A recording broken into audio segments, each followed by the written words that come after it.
I raised them like they were mine, and you lied, looking me in the eyes? I'm sorry. I'm so sorry. For years, I believed my life followed the perfect script. I grew up in a modest household where hard work was the cornerstone of every lesson. My parents owned a small general store, and as a child, I loved watching them handle customers with care and warmth. That's where my dream of running a business first began. When I met Annie, she was the most radiant person I'd ever seen. We built a life together from the ground up, sharing dreams and navigating the challenges of marriage. We were blessed with 3 incredible children, and together, we weathered life's ups and downs. Those years seemed like a well-crafted novel, until the plot took a twist I never expected. This is one of those situations that's almost impossible to believe. It could easily be turned into a film chronicling the twists and turns of my life. I thought I had a perfect marriage for over 3 decades. I have 3 wonderful children, each one of them deeply cherished. I own a business that started out as a gas station, or service station if you prefer, and has since grown into a convenience store. Though I'm not wealthy, I earn a solid income. Let me take you back a few years when my son ended up in the hospital. He was 28, married, and had 2 kids of his own. The doctors diagnosed him with a severe kidney condition. My wife Annabelle, who I always called Annie, and I were absolutely terrified for our son's future. The doctors said that if his kidney issue couldn't be managed, he might require a transplant. We felt helpless, unsure of what we could do to support him. The doctor suggested we talk to family members in case someone might be a match for the transplant. Without hesitation, I went to the lab and had myself tested to see if I was a suitable donor. I didn't tell Annie, wanting to handle it privately before involving the rest of the family. The next day, the results came back, and I learned I wasn't a match. I was baffled and asked the doctor why that was. After all, he's my son. What could be wrong with my kidneys? I raised my voice, explaining that I occasionally had a beer but never smoked. The doctor seemed uncomfortable, but I didn't care. I needed answers.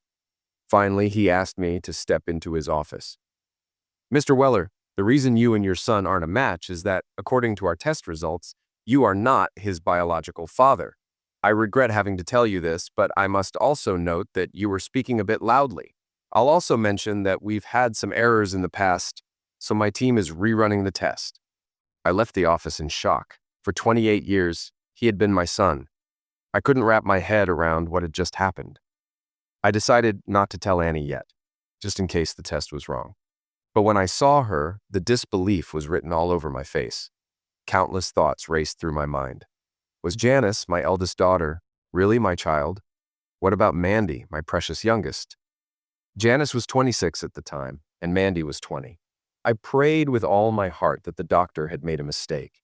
For 2 days, I was consumed by 2 fears: the chance of losing my son and the growing doubt about whether he was even mine. In the hospital waiting room, I sat with Annie, Brad's wife, and Gail, feeling the weight of the tension around us. When the doctor finally appeared, his face gave me a brief spark of hope. "I've got good news," he said. My heart leapt, thinking the test had been wrong, that I was a match to donate my kidney. But the news wasn't about me. It was about Brad. Brad's kidneys are responding well to treatment. He won't need a transplant. His recovery is strong and he'll be out in a few days. He'll have to follow a strict diet, but otherwise he should be fine. Relief flooded the room. Gail and Annie broke into tears, and Annie kissed me, glowing with gratitude. She had no idea about the test results or how heavy the truth weighed on me. I wasn't ready to tell her. I decided to return the next day to talk to the doctor. But for now, I had a task. I'd asked Janice, Mandy, and Annie for DNA samples, saying it was for medical safety. Annie hesitated, but agreed. Janice took it further, getting samples from her husband and kids too. I brought them to the hospital lab the next morning, where the doctor confirmed what I feared. Brad wasn't my biological son. It hit me hard, but I didn't stop there. I requested all the samples be processed and kept on file, willing to pay for it myself. "They're all family to me," I told the doctor, "but I need to know if Janice and Mandy are really my kids. They'll always be my daughters no matter what, but I need the truth." The truth felt like it would tear everything apart. Sitting with Annie later, I asked, my voice barely above a whisper, "I've always known you and Harvey were close, but you married me out of spite?" She looked down, searching for words. "Harvey chose Mary and I was devastated. Then you proposed and I said yes, partly to move on, partly to show Harvey I could. Afterward, I fell into a deep depression. But then Harvey started coming around. He said we'd be together someday. I was young. and I believed him. When I got pregnant with Brad, Harvey stopped showing up. I was furious. He asked me if Brad was his, and I told him I didn't know. But I wasn't going to tell you unless he married me. He laughed and said, "Let Dan raise my kid." I couldn't believe what I was hearing. You really expect me to buy that? That you just slept with him by accident? What about Janice? Was she an accident too? Annie trembled, her voice shaky. I didn't plan it. Harvey was relentless, Dan. He forced himself on me when you weren't around. He said if I didn't sleep with him, he'd tell you everything about Brad. It wasn't love, it was hurt. When I found out I was pregnant with Janice, I couldn't bring myself to tell you. Then, after she was born, Harvey died. Part of me was sad, but part of me was relieved. I could finally move on. Her words were raw, but I felt no sympathy. You married me while still in love with him. You had his kid, then lied about it. And now you expect me to forget all of that and move on? I can't do that. I'm filing for divorce. Her voice broke. Please, Dan, what about the kids? I turned away, cold. That's up to you, but just so you know, I don't believe you were forced into Zex. If Harvey hadn't died, you'd have kept seeing him. You have 1 week to tell the kids the truth. After that, I'll tell them myself. She shook her head. No, please don't. They love you. They're my kids, I said, the finality of the words sinking in. But I don't know you anymore. I've spent 30 years with you, and I feel like I never knew who you were. I'm leaving. I'll stay until the divorce is final, but after that, I want nothing to do with you. 2 days later, I got a call from the sheriff. Annie had died in a car accident. Her car went off the road and down an embankment. The report said she was speeding and missed a turn. It was ruled an accident. But I still couldn't shake the feeling that something didn't add up. I called the kids and told them what happened. I would identify the body and they needed to let relatives know. I could tell they were devastated. I was too. But I also wondered if it was truly an accident or if she'd taken matters into her own hands. The autopsy confirmed the cause of death as an accident. At the funeral, I grieved, but there was an emptiness inside me that wouldn't go away. 30 years of marriage, and this was the end. I hadn't yet spoken to a lawyer, but I couldn't stop thinking about everything that had happened. Afterward, I asked my daughters and daughter-in-law to go through Annie's things and divide them up. I kept a few family photos. No one could understand what I was feeling. The what-ifs kept haunting me. What if I hadn't done the test? What if I hadn't confronted Annie? Would things have been different, or was it just fate? I would never know. It was 2 years ago, right before the holidays, when everything changed. Now, here I was again, spending the season alone. My son and older daughter had both moved about 100 miles away. I had told them I might visit, but Mandy, who was a senior in college, was going to England with friends. She'd asked months ago, worried I'd be alone. I tried reassuring her that I'd been living alone for 2 years, and I wasn't lonely. My days at the store kept me busy. One evening, I sat back in my chair, watching TV, when the usual commercial came on, asking for a monthly donation to feed and house a child in a third world country. I had seen it dozens of times, and honestly, I couldn't believe people bought into it. Sure, I was all for helping others, but if $24 a month could change a kid's life, why wasn't everyone doing that? I just couldn't send money to an unknown place and hope it went to a good cause. But that ad got me thinking. The next day, a local pastor came into my store, and I asked him if the church was doing one of those Christmas tree programs where families in need could get help. Yes, he said, but we have a lot of families this year. I want a family I can really make a difference for. Not just buying toys for a kid, but something that'll make this a holiday they'll never forget, I told him. Pastor Jim looked at me with a smile. I think I have just the family. There's a young widow who moved here with 3 kids after her husband was eliminated in a pills deal gone bad. I'll get you her info. That sounded like exactly the kind of family I wanted to help. I wasn't a regular churchgoer, but I believed in doing good. When Annie was alive, I'd go to church twice a year, Christmas and Easter. That was about it. Pastor Jim gave me the name. Carmela Wilson, a widow with 3 kids. I knew the name. She worked as a waitress at Joe's Diner, a place I'd eaten at plenty. I made sure everything was running smoothly at the store and then headed to Joe's. Joe waved when I came in, and I sat at a table, waiting for Carmen to serve me. Carmen approached with a warm smile, her friendly demeanor contrasted by the no-nonsense air she carried. She looked to be in her 30s, attractive in a way that wasn't striking, but had a certain appeal. She asked if she could help, and I simply asked for a coffee and a bit of conversation. She agreed to the coffee, but the mention of conversation seemed to make her wary. I quickly reassured her, making it clear I wasn't there with any romantic intentions. I explained that I had picked her name off the church's Christmas tree and that I wanted to be her holiday friend, someone who would help her and her kids this season. Carmen looked skeptical, frowning at the idea. She didn't quite understand what I meant by holiday friend, so I clarified. I wasn't just interested in buying a few toys. I wanted to make this a Christmas they would truly remember, to help in a meaningful way. Her expression softened slightly, but she was still cautious. She explained that she often got unwanted attention from men, but Joe, the diner owner, had vouched for me. She needed to know what I meant by holiday friend before agreeing. I told her about the ad I had seen, where for $24 a month people could sponsor a child in another country. The idea seemed too small to make a real impact, so I decided to do something different this year. I explained that I wanted to adopt a family for the holidays, help them with food, clothing, and whatever else they needed. My goal was to make their holidays special, and I had chosen her family. At first, Carmen seemed unsure, but then her eyes softened. She seemed genuinely moved as she acknowledged the struggles she had been facing, especially since her husband had passed away. I reassured her that I knew about her loss and just wanted to help her and the kids have a better holiday. I wasn't expecting anything in return. This wasn't about me. She asked why I was doing this, pointing out that I had my own family. I explained that I had lost my wife 2 years ago in a car accident, and the holidays had never felt the same since. My kids were all grown up and doing fine, but I wanted to give back, to do something good for someone else this year. After a long pause, Carmen finally seemed to accept my offer. She asked if I was serious, and I assured her there were no tricks involved, just genuine help. She then mentioned some of the things her family needed, like clothes, food, and other essentials. I promised to take care of it all and made sure she knew that we were now friends for the holidays. We both smiled, knowing that this would be a Christmas to remember for her and her children. It was, without a doubt, one of the best decisions I'd made in years. Carmen smiled as she poured my coffee, telling me she needed to get back to work.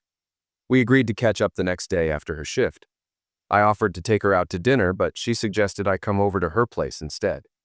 She joked that if I liked macaroni and cheese, I could join her and her kids for dinner. I replied I'd pick up a pizza, adding that I'd bring two. Her 8-year-old could easily eat half of one on his own.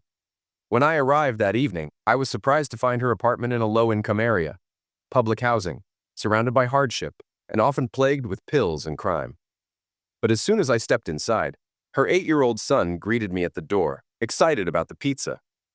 I explained I was the delivery guy, and his mom had invited me over. The other kids, a 6-year-old and a 4-year-old, quickly ran up to join in the excitement. Carmen came in from another room, telling the kids to mind their manners. She introduced me as Uncle Dan, or just Dan, and the kids seemed to accept me immediately. We sat down and ate, and I couldn't help but notice the state of their home. The furniture was worn, and the TV had a fuzzy picture. The place felt humble, but the kids were clearly well loved. As they enjoyed their pizza and cartoons, I asked Carmen how I could help.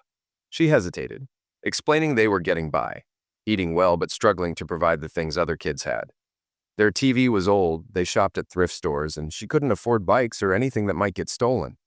She appreciated anything, though, especially if it made the kids happy. I told her I'd see what I could do. Then I suggested taking the kids to the movies on Saturday. When I mentioned a new Harry Potter film, they lit up. Carmen agreed, but only if the kids behaved for the rest of the week. We also decided to stop at McDonald's afterward, a treat Molly was especially excited about. Over the next few weekends, I kept helping them, taking the kids to fun places and leaving larger tips for Carmen when I ate at Joe's. Carmen protested at first, but I reassured her it made me happy to see the kids smile. She offered to cook me a Thanksgiving dinner, feeling guilty for accepting my help. I insisted it wasn't necessary. I just enjoyed seeing their joy. When Mandy came home one weekend, I told her about Carmen and my efforts to help. She was concerned, especially about Carmen's living situation in the projects. I explained that helping her and her kids gave me a new purpose, something to focus on after my wife's death. Mandy didn't fully approve, but agreed to meet Carmen and the kids herself. I told her I'd set it up so she could judge for herself. I knew Mandy would be honest with me. She always had been. I just hoped she'd understand my reasons for helping a family in need. I invited Carmen and her kids over to my house that Saturday. It was chilly, but I decided to grill outside anyway, figuring Mandy would be busy cooking inside. Carmen arrived in a car that was clearly past its prime, with the kids strapped into their seats. Mandy couldn't help but comment on the car. though it was clear she wasn't being serious.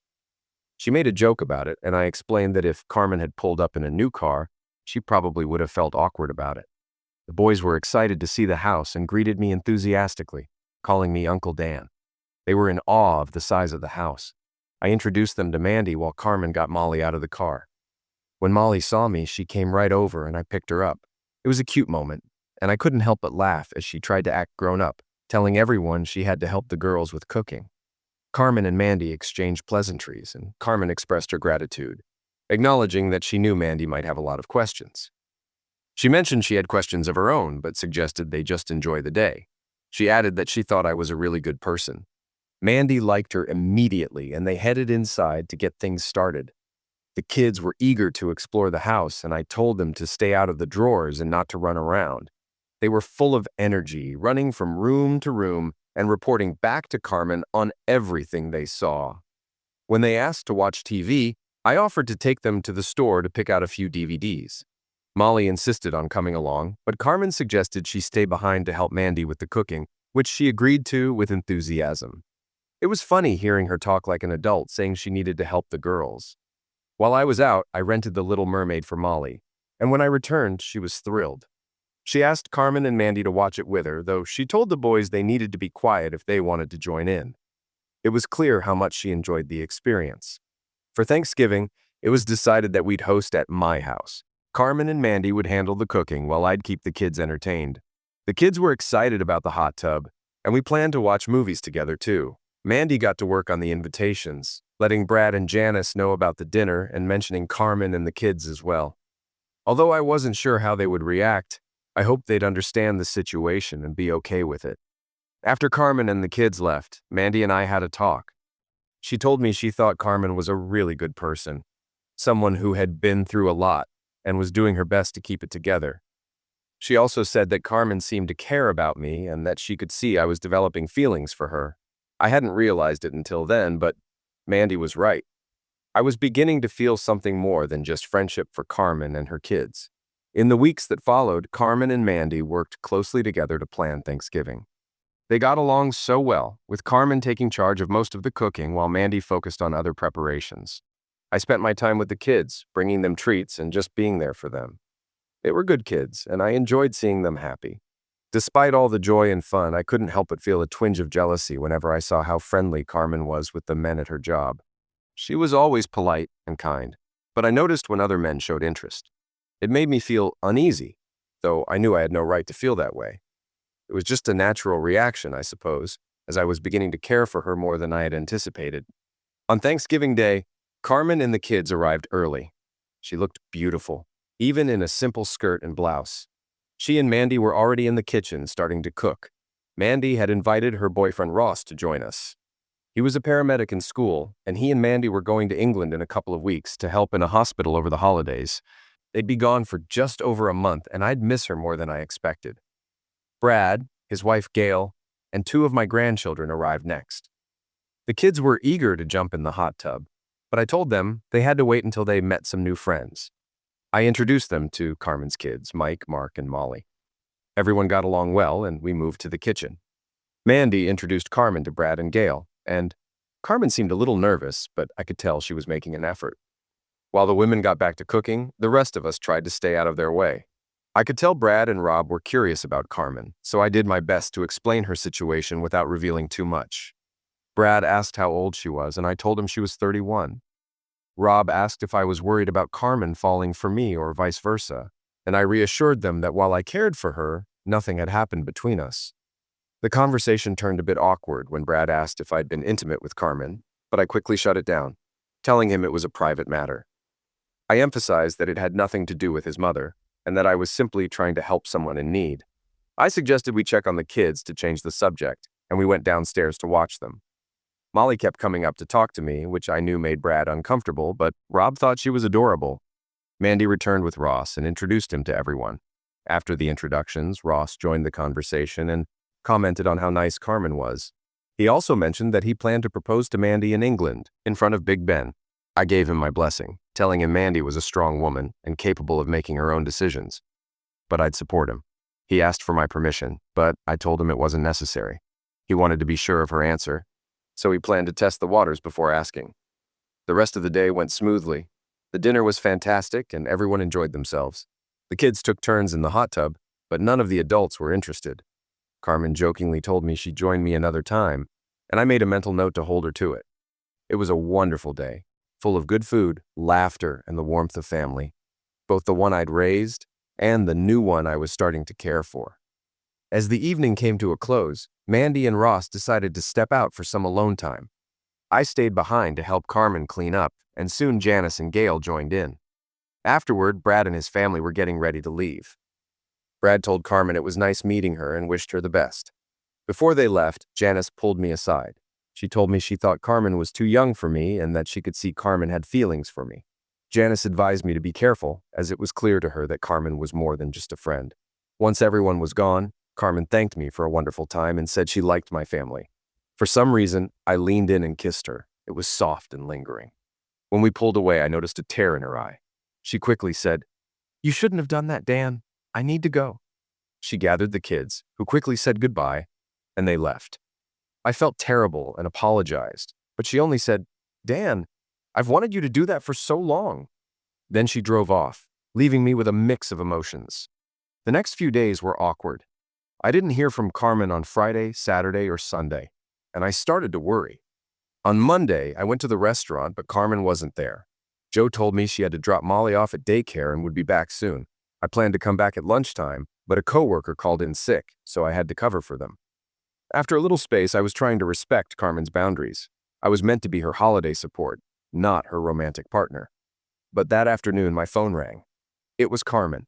Her voice trembled as she explained that their apartment had been broken into. The thieves had taken most of their belongings, including the old TV, and left the place in a mess. She didn't know what to do.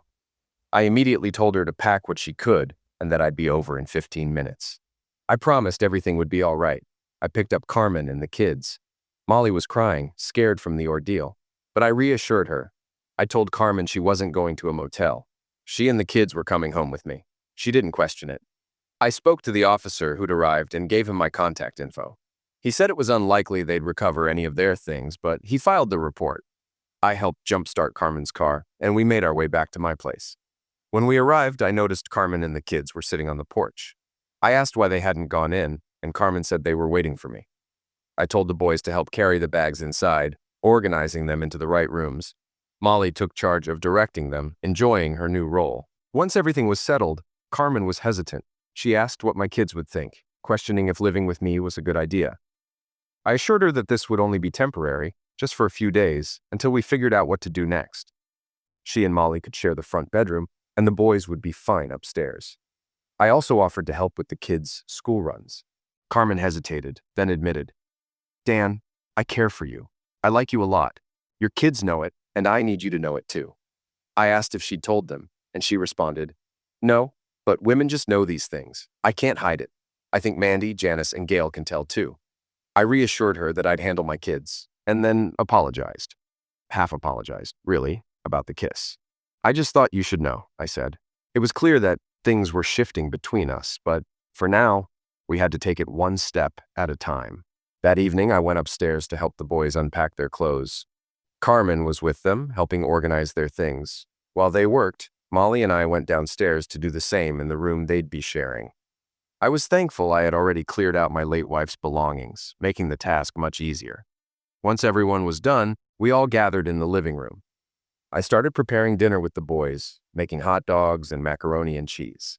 Simple but satisfying. While we ate, Carmen asked about house rules, and I explained that we'd establish them gradually. The main guideline was that the kids needed permission to do anything that wasn't explicitly okay, especially while we were figuring things out. There were certain boundaries. No one could enter my office or bedroom without permission, and the kids were to stay away from the pool for safety. They were allowed in the hot tub, but only with either Carmen's or my approval. I also told them they could only watch TV if we gave the go-ahead. The boys were responsible for keeping their room tidy, which would likely be a challenge, but we agreed it was their job. I reassured the kids that they had a place here and were free to enjoy themselves as long as they checked with Carmen or me first if they were unsure about something. Mike asked if they could eat whenever they were hungry, and I told him to go ahead, but reminded him that Carmen was the one who made the decisions about food.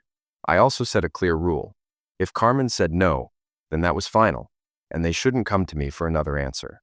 Molly, ever the eager learner, raised her hand like she was in school, asking about the toys in the basement. I told her she could play with them, and Carmen promised to ask Santa for some of her own. As soon as I gave the okay, Molly dashed downstairs, followed by the boys. I stayed upstairs for a bit before Carmen came over to me, her eyes moist with tears. She thanked me for everything I'd done for her and the kids. I held her hands and reassured her that I'd always be there for her. Together, we went downstairs to check on the kids. It felt like we were settling into a family routine. I couldn't help but think back to when Annie and I would sit together and watch the kids. It was familiar and it felt right. But the night was winding down and Carmen started getting the kids ready for bed. There were 3 bathrooms in the house, and Carmen asked if Molly could use the main one.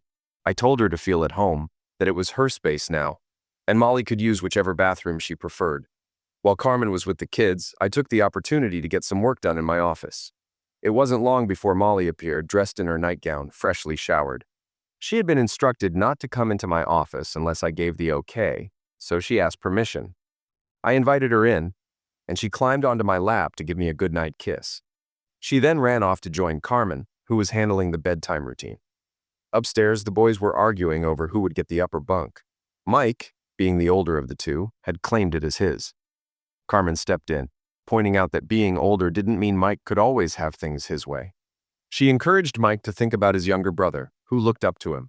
Mike, after some consideration, agreed to take turns with Mark for the upper bunk.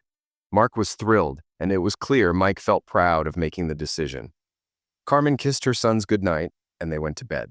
Carmen then took Molly to her room while I returned to my office to finish my work. As I focused on my tasks, I could hear the sound of the shower running upstairs. A few minutes later, Carmen emerged in her nightgown and robe, her hair still damp. She thanked me again, and I teasingly asked if there was anything she didn't look good in. She smiled, said goodnight, and headed to bed. I lingered in the office for a little while longer, the lingering scent of her shampoo filling the air as I continued working. The first morning after the move was chaotic.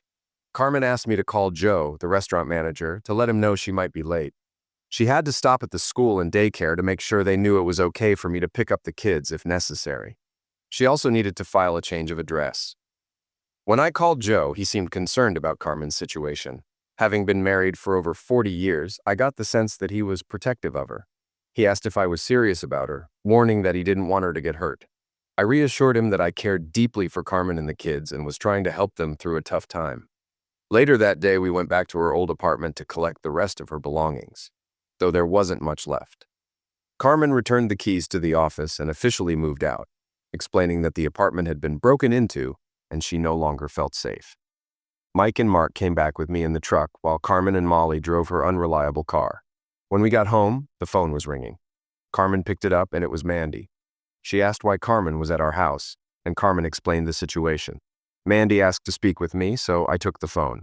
She expressed concern about the situation, noting that Carmen clearly had feelings for me. I assured her that I wasn't doing anything reckless. I cared for Carmen, but we were adults and hadn't crossed any boundaries. I told Mandy that having Carmen and the kids here felt almost like old times. Mandy, still cautious, told me to be careful and keep aware of the situation. She mentioned that while she liked Carmen, she worried that one of us might get hurt. Carmen had told her the same thing. She was grateful for my help, but her feelings for me had grown beyond gratitude. I suggested we take things one day at a time and see where it went. Later, the boys asked if they could go in the hot tub. I told them they could, but only if Carmen joined them. The kids begged her, and she finally agreed to go in for a little while. As she got into her swimsuit, I couldn't help but notice how stunning she looked. The kids were excited, and Mike commented on how cool the hot tub was. I brought Carmen a drink and sat for a moment, watching her relax. After a while, I returned to my office to catch up on paperwork. It wasn't long before Molly peeked into my office, smiling and waiting for permission to come in. She climbed into my lap and kissed me goodnight, just as I'd expected. Later, Carmen called me again. Her car had broken down. Frustrated with the old car, I grabbed the tow truck and headed to the diner. When I arrived, 2 guys were trying to help Carmen with her car, but I could tell they were flirting with her. She later told me that she had politely declined their offer, saying her friend was coming to help. When I pulled up in the tow truck, the guys quickly backed off. I made sure to thank them for their help and told them I'd take it from there. They looked nervous and quickly left. I could tell they weren't expecting me, and I felt a sense of satisfaction as I drove Carmen home. I hooked up Carmen's old car to the tow truck and she climbed into the cab. The truck was high, so I couldn't help but notice her legs as she settled in. She took her time straightening her dress before thanking me for coming. I reassured her that I would always be there to help. She asked if I was upset about the other guys who had offered to assist her. I told her I wasn't angry, but admitted that it bothered me when people hit on her.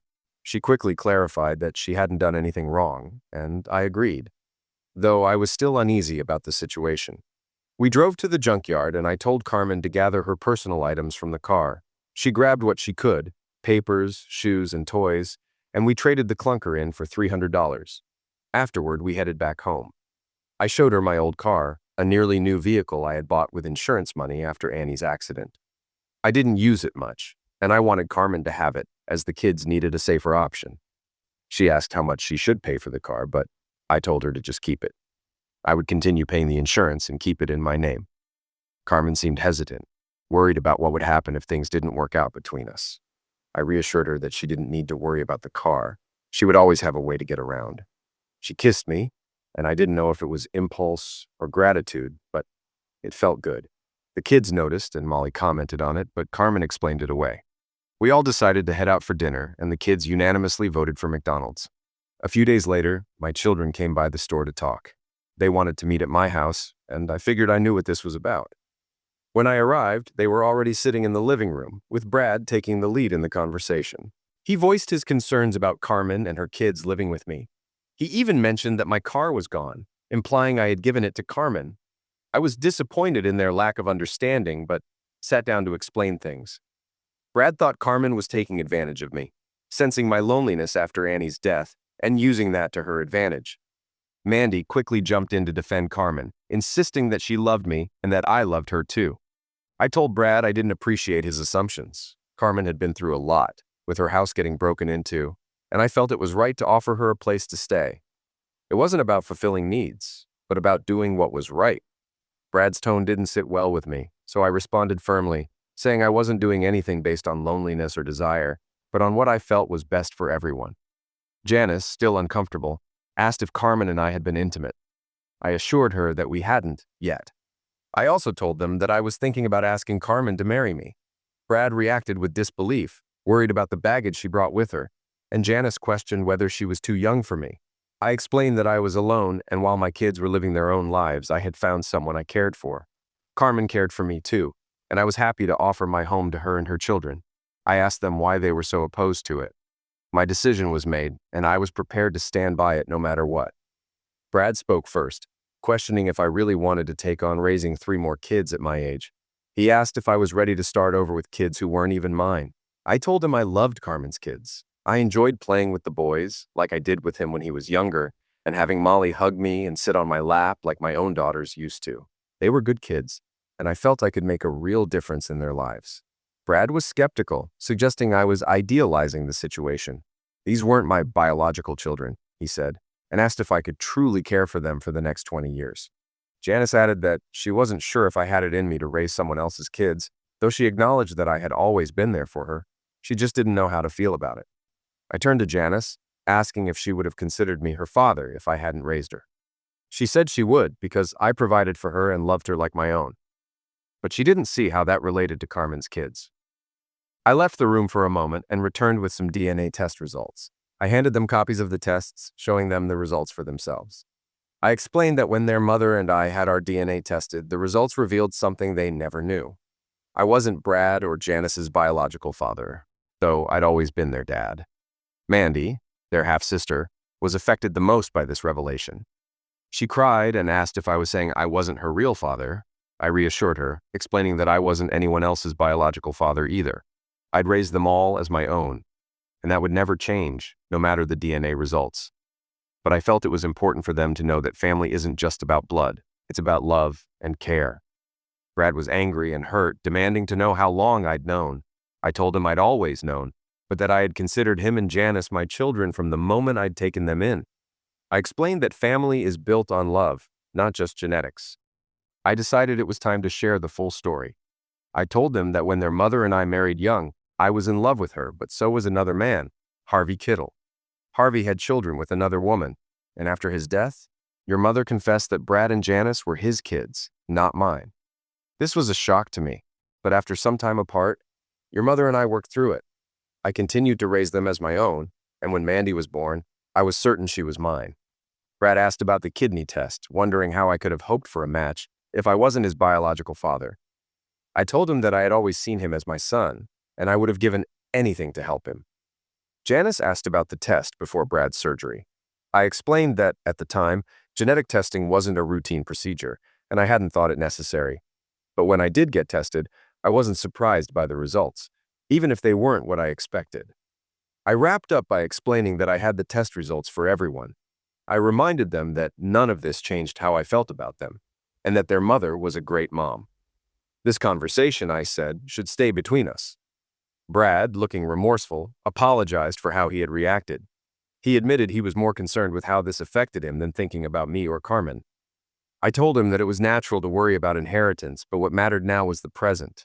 I wasn't worried about money or property. I just wanted everyone to understand that family is about love, not biology. The mood shifted when I saw Brad and Janice looking at the floor. I knew I needed to say something to lighten the tension. Look, you three are always going to be included in my will. You'll each get a fair share. But I need you to understand that I'm really disappointed in how you've treated Carmen and her kids. Janice was still crying. She hugged me tight, insisting that no test could change the fact that I was her dad. She wouldn't let go, and I just held her, offering comfort. I started to hug Mandy too when Carmen walked in. Well, guys, looks like we're all going to dinner, unless you want to explain to Carmen why you're here, I said. Carmen entered, cheerful as ever. Hi, everyone. What's going on? Mandy quickly came up with a story. It's my last weekend here, and we decided to go out for dinner. Oh, that's great. Let me change out of my uniform. Kids, talk to Mandy, Janice, and Brad while I get ready. Molly, who had been watching Brad, walked over and hugged him. Hi, Brad. I like you. Brad glanced at me, realizing a little of what I'd been talking about. Mike then turned to Janice. Did you bring your kids to play? He asked eagerly. Janice smiled. No, they're at home, but maybe you can come visit after Christmas. Mandy turned to Mark, asking what was new. We got a new car, he said excitedly, and Mommy kissed Uncle Dan. Everyone turned to me, but Carmen saved the moment. Yes, I did. I kissed him twice for letting us use the car. Now let's go, kids. Uncle Dan's driving, so everyone hop in the back. At dinner, Brad pulled me aside to talk. Dad, I'm really sorry. I shouldn't have questioned you. You were right to ask, Brad. It's important to question the big things, but we should talk them through. We're father and son, and we'll always be able to figure things out together. His face softened when I said that. I later had a similar conversation with Janice, reassuring her that no matter what, I would always be there for them. I wasn't sure if telling them about the DNA test was the right choice, but it was done, and we were moving forward. Later, Mandy asked if I could watch the kids while she and Carmen went Christmas shopping. I gave her a list of things I needed, hoping she'd pick up some bicycles for the kids. Every child should have a bike, and they lived in a neighborhood perfect for riding. When I asked Carmen if she needed money for shopping, she smiled and shook her head. I'm not shopping for myself, just for you and the kids for Christmas. I got $300 when my old car sold. I knew she didn't want to take any more money. She was determined to provide for the kids without spoiling them. Can I use your car to take the kids shopping? I asked. Carmen laughed and agreed, reminding me to be careful with it since it was brand new. I told the kids we were shopping for Mommy, and they each picked out gifts. When Mike said he didn't have enough money for a gift, I gave each child $20 to spend, but only on presents for their mom. They were so excited and eager to buy something nice. Mike later came up to me asking if I could lend him the extra $5 for a unicorn he wanted to buy for Carmen. I'll pay you back, Uncle Dan, I promise. I agreed, but made him a deal. He'd wash my truck to pay me back. He ran off to buy the unicorn, thrilled that he'd found the perfect gift. Mark was deciding between 2 movies for Carmen, but was a little short on money. I gave him the extra cash he needed and reminded him that once Mike washed my truck, Mark would help too. Molly was struggling to find a gift. None of these smell like Mommy, she said, turning down every option. I whispered to the saleswoman, white diamonds. She smiled and informed me it was a special offer, but it was normally $50. I told her to let Molly have it for $20 and I'd cover the difference. Molly's eyes lit up when she found the perfume that smelled like Carmen. That's it! It smells like Mommy, she said. excitedly pulling out her money. "It's your lucky day," the saleswoman said, handing her the last bottle for exactly $20. Molly beamed, thrilled with her choice. Afterward, I couldn't help but smile. The kids had been so thoughtful and tried so hard to pick out the perfect presents. It was moments like these that reminded me how much love really mattered. We finished our shopping and headed over to see Santa, with all the kids excited about their photos. While they talked to Santa, I held on to the gifts, keeping them safe. Afterward, I asked if they'd help me pick out a present for Mandy. She was about to leave for England, and I wanted to get her some new luggage. I'd already paid for her trip as her Christmas gift. The kids were eager to help. I pretended to be clueless about luggage, letting the boys take charge. We quickly found a 5-piece set, but Molly was more focused on choosing the color. After some searching, she picked out a dark blue set that fit the bill. Thankfully, the bright pink one she liked only had 3 pieces, so that saved us from a mistake. We grabbed lunch at a burger place and headed home. The kids asked where to hide their gifts for Mandy. I put the luggage on her bed, wanting her to find it when she came home. They also signed a Christmas card, with Molly proudly adding her name alongside the boys. When Mandy returned, the kids excitedly told her to go to her room. She was thrilled to find the luggage in the card, giving each child a big hug and kiss. The joy on her face was priceless. The next couple of weeks flew by with the usual hustle and bustle, work, school, and holiday preparations. We bought a Christmas tree, something I hadn't done in 3 years, and decorated the house. Having the kids around made the holiday season feel special. Mandy left for England, and we made plans to visit Janice and Brad the day after Christmas. Despite the busy schedule, our evenings were full of Christmas cheer, with all 5 of us curled up together to watch holiday specials. It felt like exactly what I'd been missing. I did some last-minute shopping, buying Carmen a gift certificate to a women's store so she could pick something she wanted. But my real surprise for her was a wedding ring and a sexy red satin nightgown, 2 gifts that were just for her. Christmas morning arrived and the kids were bursting with excitement. The boys rushed down shouting about Santa's visit and all the presents under the tree. I told them to check their stockings while I made coffee, taking in the happiness of the morning. It was a beautiful sight to see the kids' joy, but it was Carmen's beaming face every time they opened a gift that really made my heart swell. Carmen opened her gifts from the kids. Mark gave her her favorite movies. Mike bought her a unicorn, and Molly chose perfume, proudly telling her it was the last bottle. Carmen smiled as she noticed the $50 price tag and gave me a knowing glance. She was touched by the thoughtfulness of the gifts. I received gifts from Carmen that I didn't expect but appreciated deeply. She had put thought into each one, guided by Mandy's suggestions. I had 3 gifts hidden around the house for the kids. Bicycles. They were all thrilled, especially Molly, who got a bike with training wheels. Mark didn't need them, of course. He was determined to follow his big brother's lead. When the excitement calmed down, I gave Carmen her special gift. She unwrapped the nightgown first, then the small box with the wedding ring. Tears filled her eyes when she saw the ring, and I asked her to marry me. She hugged me tightly, but then, with a heavy heart, she told me no. She explained that while she loved me, we'd only known each other for a couple of months, and that was too soon. She valued our time together, but needed more time to be sure. She suggested that we rent out rooms in the house to help with expenses, and to give us both time to adjust to the idea of living together as a family.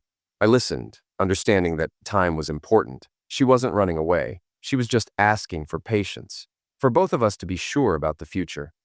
"I love you, Dan," she said, "but I need time to prove that this isn't just words." It was clear she wasn't just thinking about herself, but about the kids and the future. I agreed, knowing this wasn't the end, just a step toward figuring out what we both truly needed. After I proposed, Carmen kissed me and handed the ring back, asking if she could keep the nightgown. I understood. She wasn't ready for marriage yet and wanted us to take more time to truly know each other. While I respected that, I couldn't help but hope for a deeper connection, both emotionally and physically. The day passed quickly with the kids enjoying their new toys. Though it was cold, there was no snow, so they wanted to ride their bikes.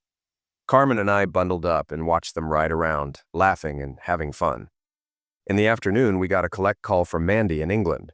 She shared the exciting news that Ross had proposed to her in front of Big Ben, and she had said yes. They were planning their wedding for next June. We congratulated her and wished her a Merry Christmas.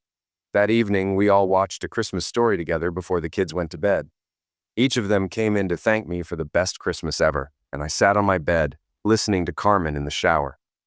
I could already smell the sweet scent of her soap as she finished. A few minutes later, Carmen came to my door in her new satin nightgown. Without a word, she entered, closed the door, and said she wanted to take our relationship to the next level. She expressed her love for me, but emphasized that we needed more time before making any permanent decisions. Then she asked if I would make love to her. Surprised but happy, I smiled as she joined me on the bed. We started by holding each other, enjoying the warmth of our closeness. I kissed her gently on the forehead, then on her cheek, and finally on her lips, feeling a deep connection as we shared the moment. We spoke softly, enjoying the peaceful intimacy between us. She told me she needed time, and I understood. We both knew that our relationship was still growing and that it was important to take things at a pace that felt right for both of us. Later that night, as we held each other in the quiet of the room, I felt a sense of comfort and closeness. We talked, laughed, and just enjoyed being in each other's company, knowing that we were building something special together, step by step. We made love a couple of more times that night. In the morning, though, Carmen wasn't in my bed. I found her and Molly asleep in her room and went into the kitchen to make coffee. After breakfast, we quickly got dressed for our trip to Janice and Brad's house for Christmas dinner. We exchanged gifts, and I was pleasantly surprised when they had bought presents for Carmen and the kids. Carmen had also bought gifts for Brad and Janice's children, a gesture Mandy had encouraged her to make. The gift exchange felt warm and genuine, and the atmosphere was relaxed. As we chatted, Brad casually asked me if I had proposed to Carmen. I confirmed that I had, but she had turned me down. He was shocked, and I explained that Carmen felt it was too soon, especially with her 3 kids. She wanted to be sure, and she wanted to contribute to the household. We both agreed that we needed time to figure things out. Brad came to me later and apologized again for his earlier behavior. He admitted he hadn't understood at the time, but now he saw what a special woman Carmen was. He urged me not to lose her. I reassured him that we were giving it time and that's all we needed for now. Time, I repeated, knowing this was the best decision for both of us. Life continued to move forward, and Carmen and I settled into a comfortable routine. We took turns cooking and opened a joint checking account, $400 a week from me, $200 from Carmen, to cover utilities and groceries. We agreed to discuss any major purchases beforehand, though nothing urgent came up. I often grabbed lunch at Joe's, but enjoyed the times when Carmen could join me. We functioned like a married couple, no arguments, just love and companionship. Our first time in the hot tub stands out as a fun memory, and I think the love we shared only made those moments even better. We were careful when Mandy visited on weekends, asking her to watch the kids while we got some private time. I suspected she noticed, but she never said a word. As Mandy's wedding approached, it felt like everything was happening at once. Mandy had graduated, and now she was preparing for her big day, with Carmen as her maid of honor, a role that brought Carmen to tears, touched by the closeness of our growing family. She wanted Molly to be the flower girl, but decided on one of her nieces instead. In the midst of all the wedding preparations, Carmen and I spent quiet moments together. The kids played in the pool while we took care of the details. I had a surprise planned for Carmen, but we hadn't talked about marriage since Christmas. On the day of the wedding, I suited up in my tuxedo, knowing the ceremony was just around the corner. Carmen was busy running around as maid of honor, while I chatted with the kids, telling them to sit up front. Molly made sure to sit next to me, her excitement growing. The ceremony began with a procession of guests, and I stood by the altar, watching as everyone entered. When Carmen walked down the aisle, I couldn't help but feel proud. She looked stunning. When it was Mandy's turn, she came down the aisle on my arm, both of us wiping away tears. Molly, sitting up front, couldn't help but blurt out, "Wow, Aunt Mandy looks like a princess," causing a few chuckles and a smile from Mandy. As I sat back down, I looked around at my family. My daughter Janice, my daughter-in-law Gail, my beautiful girlfriend Carmen, and my son Brad with his family. I couldn't help but feel blessed. At the reception, the kids had a blast while the adults enjoyed dinner and dancing. When it was time for the first dance, Carmen joined me on the floor. I took her in my arms and said, "I love you, Carmen," to which she replied, "I love you too, Dan." It was a rare moment for us to share our love so openly in front of everyone. The bouquet toss was next, and when Carmen got called to join the other single women, she hesitated but eventually went. When Mandy threw the bouquet, it landed right in Carmen's hands, much to the playful jeers of the other girls. Then, it was time for the garter toss. Ross took it off Mandy and, in the spirit of fun, handed it to me. "Sorry, guys, this belongs to my father-in-law," he said with a grin. The crowd was puzzled, but I knelt in front of Carmen, slowly sliding the garter up her leg. At the moment, I pulled out a ring from my pocket and asked, "Carmen, in front of all our family and friends, will you marry me?" The room went silent as everyone waited for her response. Then, from the crowd, little Molly spoke up. "Say yes, Mommy." Tears welled up in Carmen's eyes as she looked at me and said, "Dan, I love you with all my heart. Yes, I'll marry you." The crowd erupted in cheers. Mandy and Carmen hugged, both of them crying, and I kissed my future bride, feeling like the luckiest man alive. Carmen and I are happily married now. She left her job at Joe's Diner and is now helping run the gas station store. The staff enjoys working there, appreciating the family-friendly atmosphere. We've been talking about whether I should adopt the kids. I've mentioned that I'd like to, but Carmen thinks we should wait a bit longer. Molly already calls me Dad, and the boys switch between calling me Dad and Uncle Dan, probably to confuse their friends.